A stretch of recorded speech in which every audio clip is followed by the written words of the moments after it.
Le livre des apôtres nous rapporte que, juste avant l'ascension de Jésus, les apôtres croyaient encore que le Seigneur voulait rétablir un royaume terrestre de puissance. Cela peut sembler étonnant. Avoir accompagné Jésus et être témoin de sa résurrection n'a pas suffi aux apôtres pour saisir pleinement la nouveauté de ce Dieu fait homme pour nous.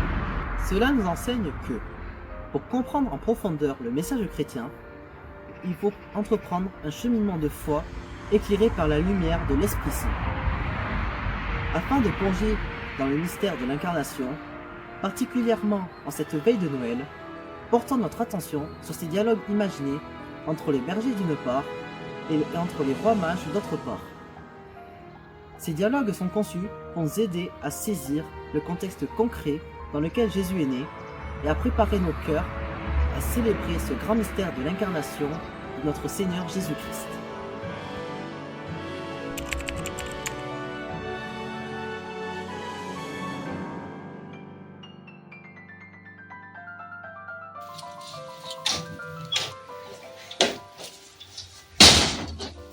Mon frère, j'ai un rêve. Je sais qu'il est sûrement impossible à réaliser, mais j'adore l'imaginer. Un rêve, toi? Tu m'étonnes. Tu plaisantes? Non, je suis sérieux. Alors vas-y, raconte-moi. Mais j'imagine qu'un jour, le fils du roi naîtra et qu'il nous invitera à manger chez lui. On mangera de bonnes choses avec des gens super riches et voilà. Nous, invités avec des gens riches? Pourquoi pas? Parce qu'on n'a même pas le droit de franchir les murs de la ville. Ouais, c'est vrai que tu as raison. Ni mon grand-père, ni notre père a pu les franchir. C'est vrai. Tu peux rêver tout ce que tu voudras, mais ça ne changera pas notre réalité.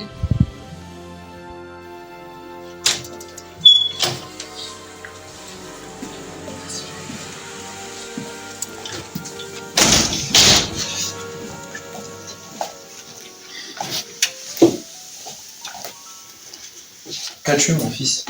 Tu as l'air si triste. Ton visage est si sombre. Rien, laisse-moi tranquille. Qu'as-tu? Tu n'as pas l'air si bien que tu le dis. À quoi bon? Nous sommes juste des simples bergers qui sont rejetés par la société. Patience, mon fils, et foi en le Seigneur. Un jour, il changera notre sort. Ouais, et foi, ça doit être ça. Notre grand-père, il avait aussi de très grands rêves, mais il est mort. Il n'a jamais pu les accomplir. Alors, je perds espoir. Un jour, le Messie viendra. Il nous rendra notre dignité, à chacun.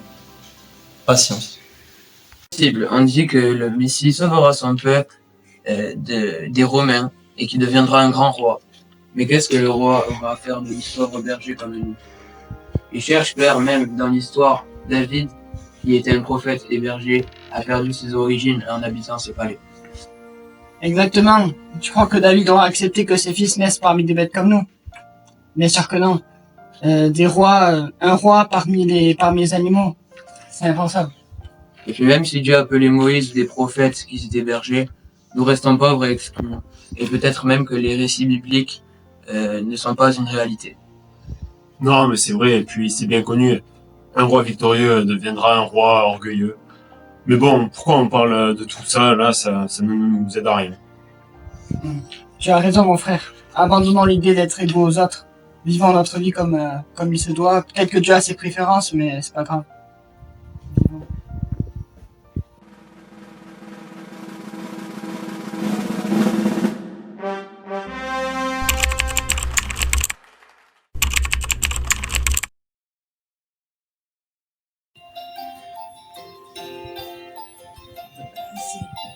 Alléluia, Jésus est né, il est la lumière, il est venu pour nous sauver, il est la lumière, il est là le sauveur, venez l'adorer, il est là le sauveur, venez l'adorer. Réveille-toi, sors de la nuit, tu resplendis sa lumière, réjouis-toi, danse de joie. Alléluia.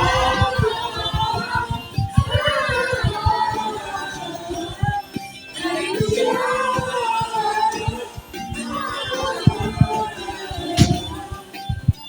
Jésus est là devant nos yeux, il est la lumière,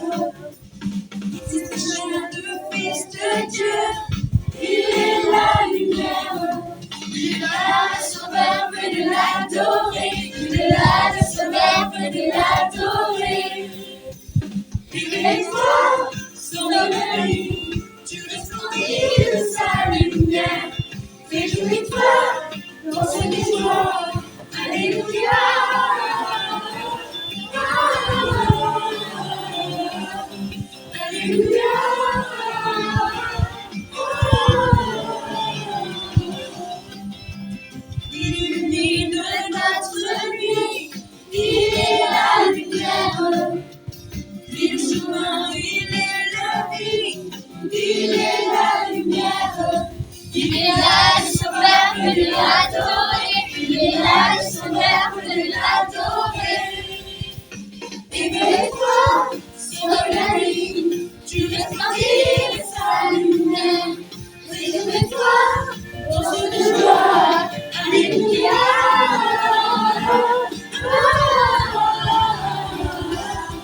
Alléluia.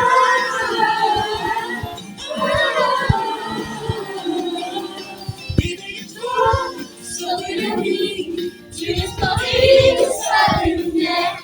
Réjouis-toi dans une joie, alléluia.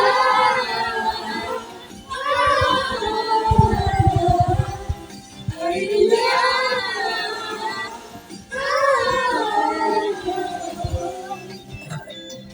Jésus, nous venons à tes pieds. Jésus, nous venons t'écouter. Jésus, nous venons t'adorer. Jésus, nous venons à tes pieds.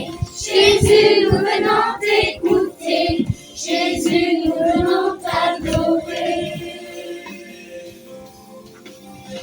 Jésus, nous venons à tes pieds. Jésus, nous venons t'écouter. Jésus, nous venons t'adorer. Éveille-toi sur la ligne, tu resplendis de sa lumière. Réjouis-toi dans une joie, alléluia.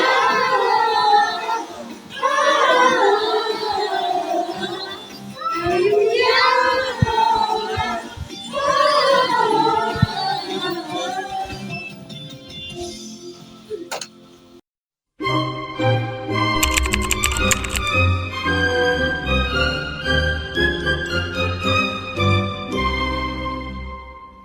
Vite, préparez-vous, c'est maintenant, il est l'heure. Il faut partir.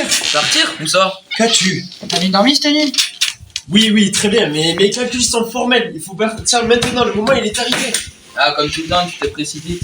Et après, tu me demanderas de t'excuser pour tes erreurs. Qu'il a raison cette fois. Ouais, c'est vrai, j'ai observé les étoiles cette nuit. C'est l'habitude. Vous avez toutes les prophéties et les calculs que nous avons faits à propos de ces étoiles sont vrais, alors nous devrons assister à la naissance d'un grand roi du monde. Oui, exactement, c'est un roi, il est pas comme les autres, il va régner sur tout l'univers. Plus grand que Pharaon, celui qui a construit les pyramides. Plus puissant que Nabucodonosor et Darius. J'ai hâte de découvrir la grandeur et la suprême majesté de ce roi. Mais attends, les calculs disent qu'il naît à Bethléem. Je ne savais pas qu'il y avait de tels palais là-bas. Préparons nos chameaux et nos serviteurs. Nous partirons dès demain matin. Moi, en tout cas, je ne viens pas avec vous.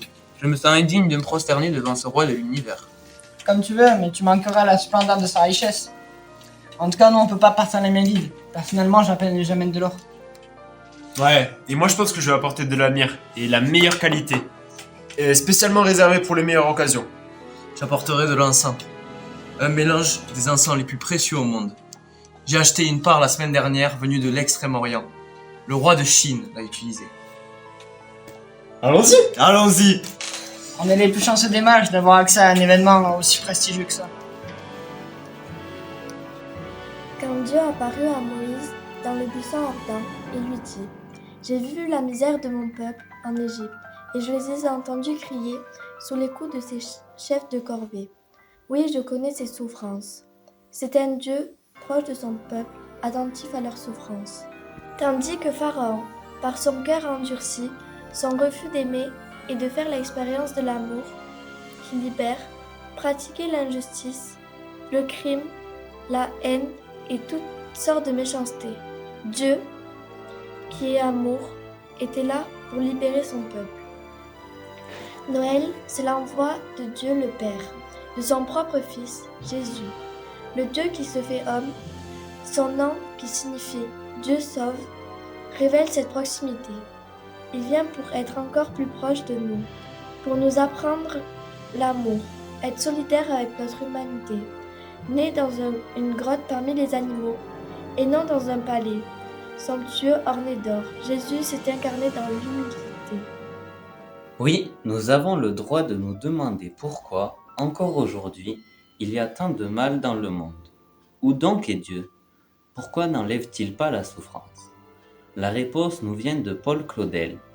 Dieu n'est pas venu supprimer la souffrance, il n'est pas venu non plus l'expliquer, mais il est venu la remplir de sa présence. En cette veillée de Noël, laissons-nous remplir de la présence de l'enfant Jésus, le roi de la paix.